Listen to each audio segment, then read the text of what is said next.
It's been like a month since he took office, right? I'm kind of not used to a president who's out and about like this. Are you? Especially when you remember that the previous administration spent 40% of their term on vacation, which could explain why Americans are just so excited to see President Trump. The mere sight of Air Force One got cheers from the crowd, and it's not just a few claps. It's literally crowds of people shouting and cheering for President Trump. You'd think he was a celebrity. We also have to talk about the epic lap that the beast took there as well. Now, I'm fairly certain that the driver had never pushed that vehicle to its limits. So to see it going this fast must have been exhilarating for him as well. The president also took time to shake hands with every sailor who were being honored before the race, all of them being stationed at Naval Air Station Jacksonville. President Trump was with his granddaughter, who also rode with him during the lap around the track. And if all of that wasn't cool enough, he also got on the radio to talk to all the drivers. This is your favorite president. I'm a big fan. I am a really big fan of you people that you do this. I don't know, but I just want you to be safe.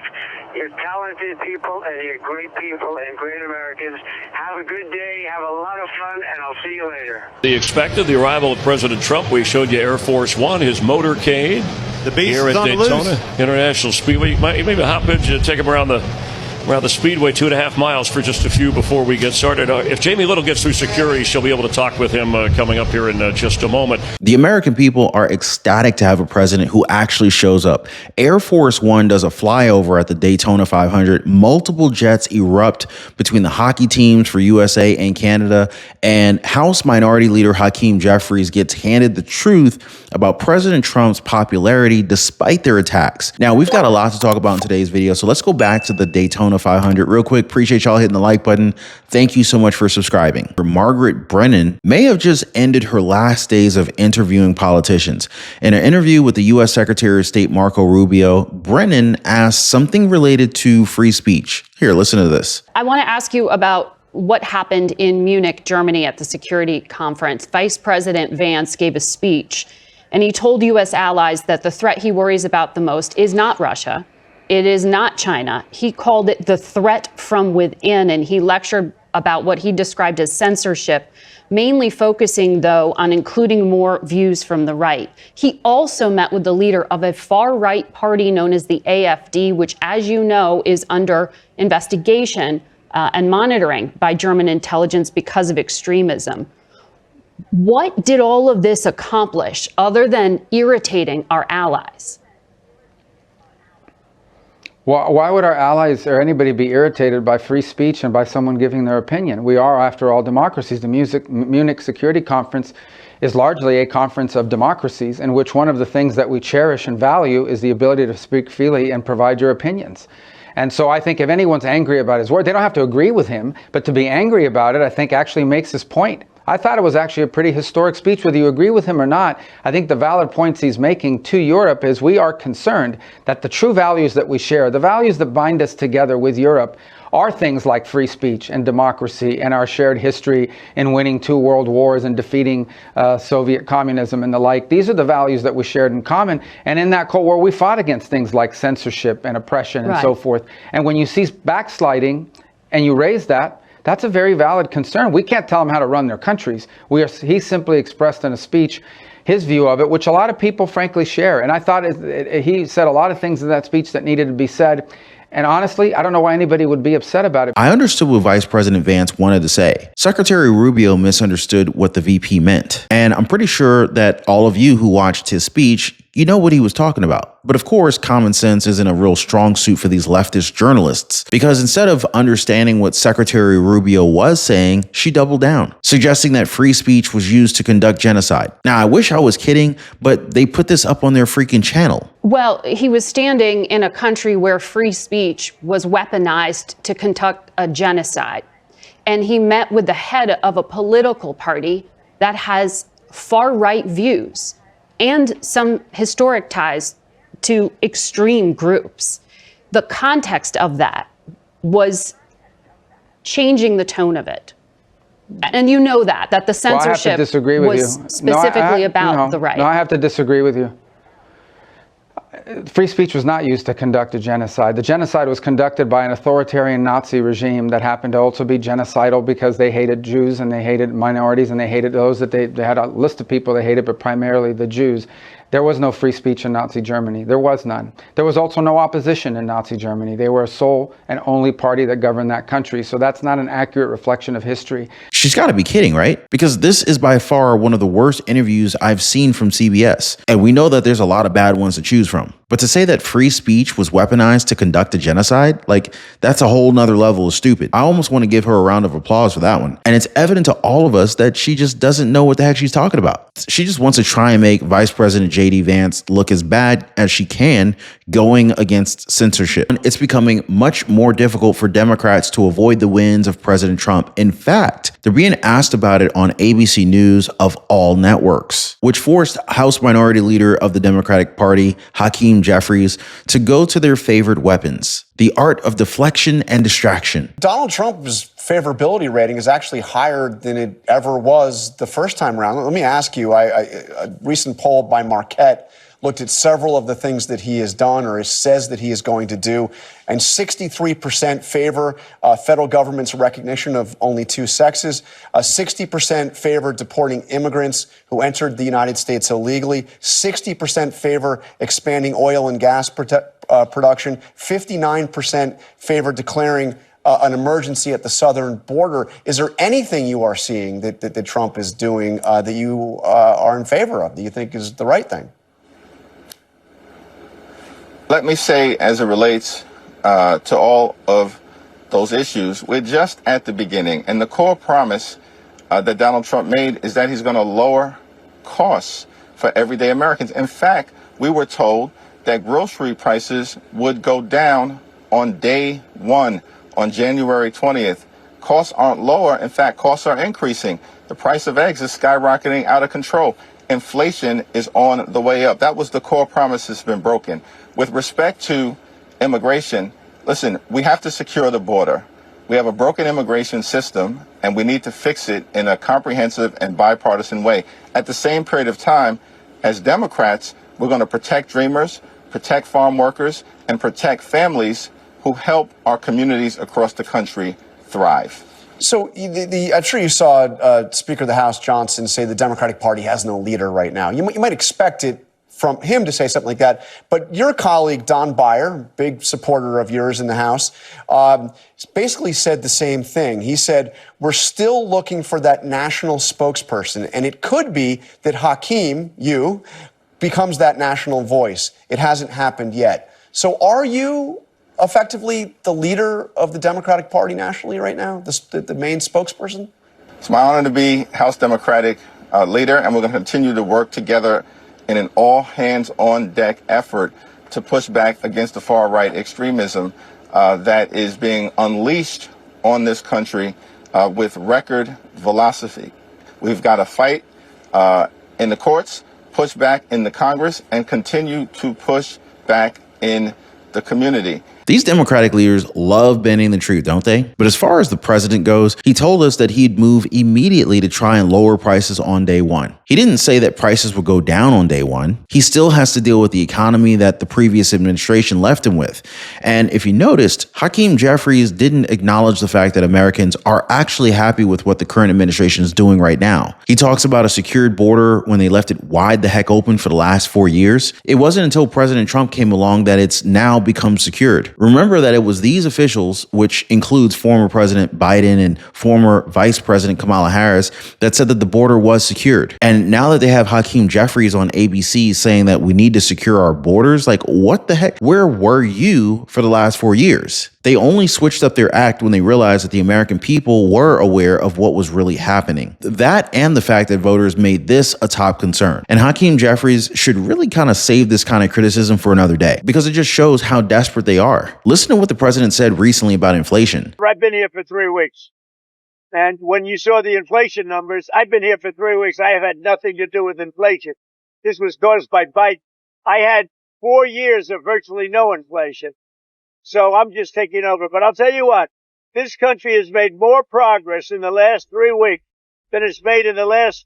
A new CBS News poll found that President Trump's executive orders may be generating controversy, but overall they are popular both here in Minnesota and across the country. 53% of those surveyed this month approve of the job he is doing. and 70% of those surveyed believe the president is fulfilling his campaign promises. President Donald Trump has legacy media in a frenzy as his approval ratings continue to impress critics. CBS host Margaret Brennan asked one of the most stupid questions in network history, and Mitch McConnell becomes the most hated man in politics. Now, guys, I really appreciate y'all hitting the like button. Thank you so much for subscribing to the channel and for sharing this video. I have all of that and a whole lot more in this video, so let's go and get this show on the road by talking about CNN, shall we? Harry Enton, CNN's senior data reporter and political analyst, he was blown away by the numbers. Check this out. CBS News out with a new poll showing that Americans seem to be liking what they're seeing.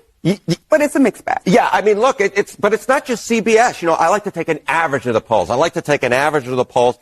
And holy smokes, I mean, look at what the difference is between now versus 8 years ago during the first Trump term, right? This is Trump's net approval rating on February 10th. You go back to 2017, Trump was already underwater at -5 points on the net approval rating. That's approval minus disapproval. What a difference 8 years makes. He's on the positive side of the ledger at +4 points. And again, it's not just the CBS News poll. We're talking about the Gallup poll. We're talking about the Ipsos poll. We are talking about the Pew poll. All of these respective pollsters have Trump in a better position now than they did 8 years ago. The bottom line is Americans are far more likely to say they like what they're seeing now versus what they felt during Trump's first term. And since Harry Enton is a numbers guy, he also covered the president's popularity compared to one of the Republican Party's top guys. Mitch McConnell has made a habit of, let's just say, stonewalling Trump pretty much every chance that he gets. He's actually voted against multiple cabinet nominees for the president, something that he commented on recently from the Oval Office. Mitch McConnell has now voted against several of your nominees. He voted against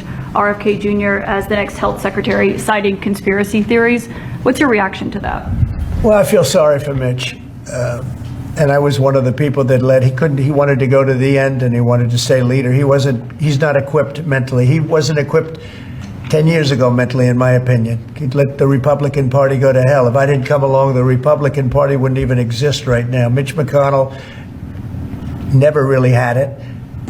He had an ability to raise money because of his position as leader, which anybody could do. You could do it even. And that's saying a lot. So we're now at a point where both Republicans and Democrats don't like Mitch, which could mean that he's at the end of his rope when it comes to his political career. It also doesn't help that his approval ratings pale in comparison to that of the president's. Talk a little bit about Mitch McConnell and the chance he's going to become a folk hero. It ain't going to likely happen. Because I want you to look at his net approval ratings. He is underwater with everybody. He has got the ultimate, or some might say, sad trifecta of being underwater overall. Minus 39 points. 39 percentage points more of the electorate disapproves than approves of the jobs that he has done. How about Democrats? He's 58 points underwater. My goodness gracious, the chance that all of a sudden, just because he cast 3 votes against Trump, that he'd somehow become a folk hero with them is absolutely, frankly, insane. And then with Republicans, of course, he's gone up against Trump before, and that's why he's 17 points underwater with Republicans. When you're underwater with Democrats, Republicans, and overall, the chance that you're going to become a folk hero, it seems rather low to me, Paula. It does indeed. All right. Of course, the next question is, how does his popularity compare with that of President Trump?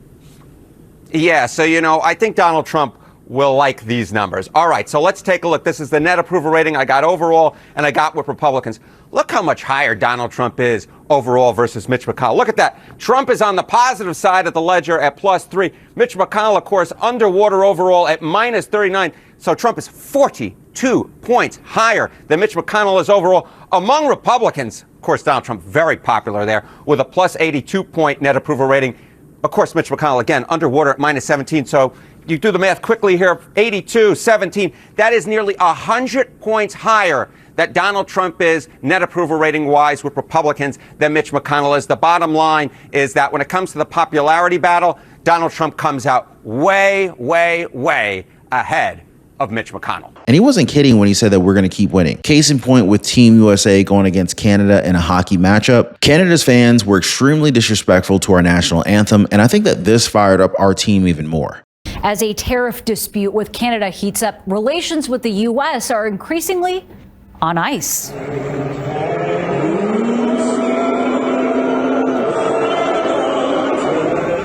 Fans in Montreal last night loudly booed the American national anthem before a face-off between the U.S. and Canadian teams. There were also 3 fights in the first 9 seconds of the game. As expected, Canada got whooped by Team USA, which wasn't helped by the booing that their fans decided to do as our national anthem was being sung. And as you guys heard, 3 fights happened within the first 9 seconds of the game. Fights that also did not end very well for Canada. Now, our team went away with the win. A win that was badly needed as a lot of people weren't happy with the heckling. One of them would be NFL superstar George Kittle. He posted a video on the booing on Instagram and added a simple caption, "Don't boo the anthem. USA 3-1. And that was the final score, only made sweeter by the fact that this happened in Montreal, Canada. Now, I understand that there's a little bit of tension between our countries, especially with President Trump saying that Canada should be our 51st state, a statement that really didn't make Justin Trudeau very happy. Let's be very clear. Conversations around a 51st state are a non-starter. It's never going to happen.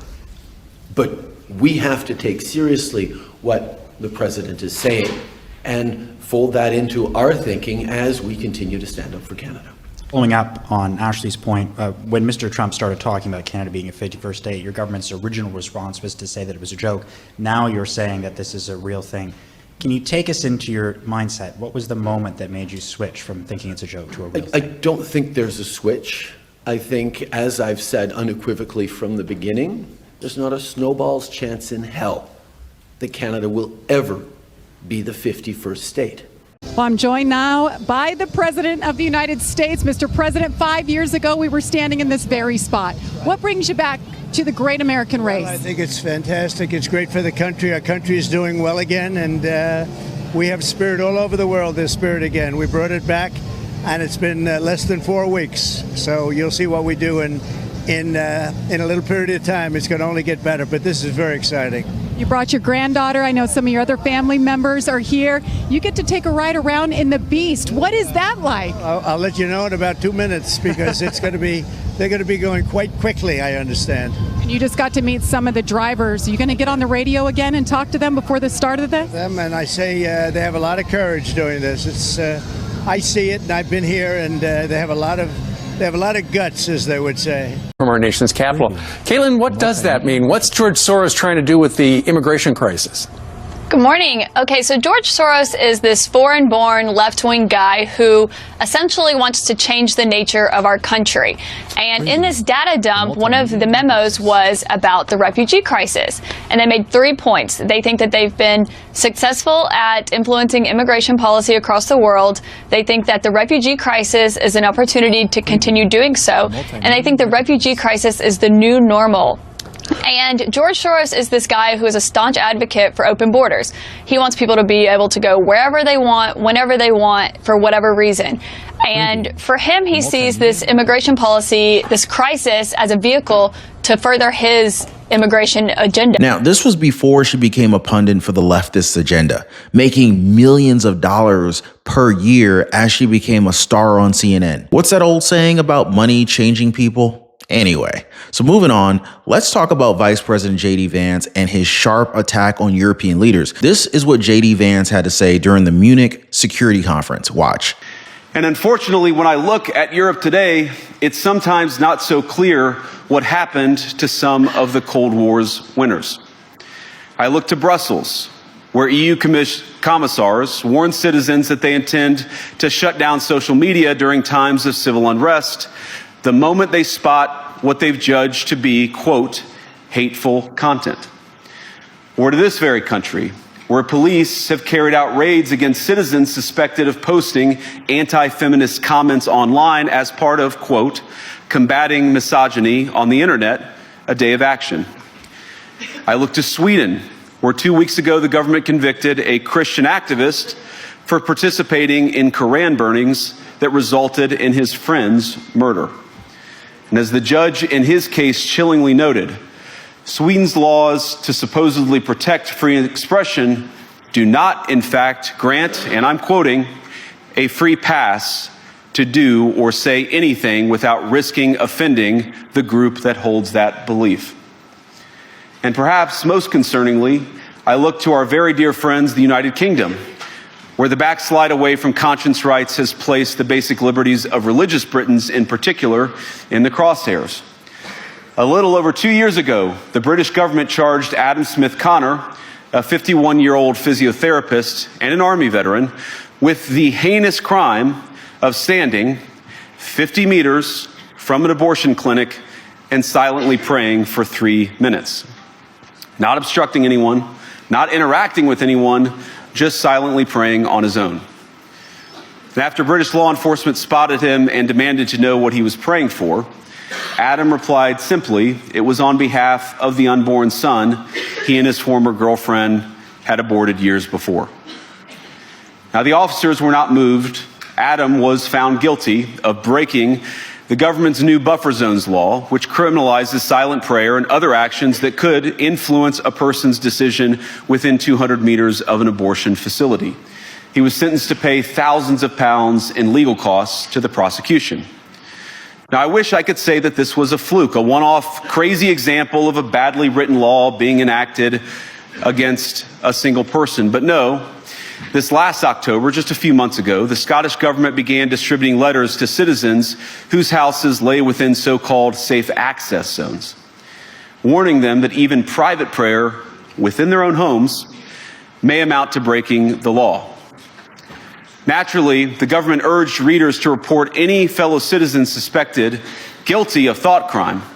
In Britain and across Europe, free speech, I fear, is in retreat. Free speech is a right that we should all have. And the vice president is right to say that it's practically non-existent within some European nations, even if you post something on social media, which is very different from what we have right now. Now, a lot of people are not very happy with what the VP, JD Vance, had to say, but I guess it begs the question, should any of them agree at the truth? Now, I want to redirect you guys to a previous live stream I did, one where I talked about the leak from FBI and how one Democratic representative can possibly be deported back to their home country. You guys got to check that video right after this one. As always, thank you for hitting the like button. Thank you for sharing this video and subscribing. We'll see you guys next time.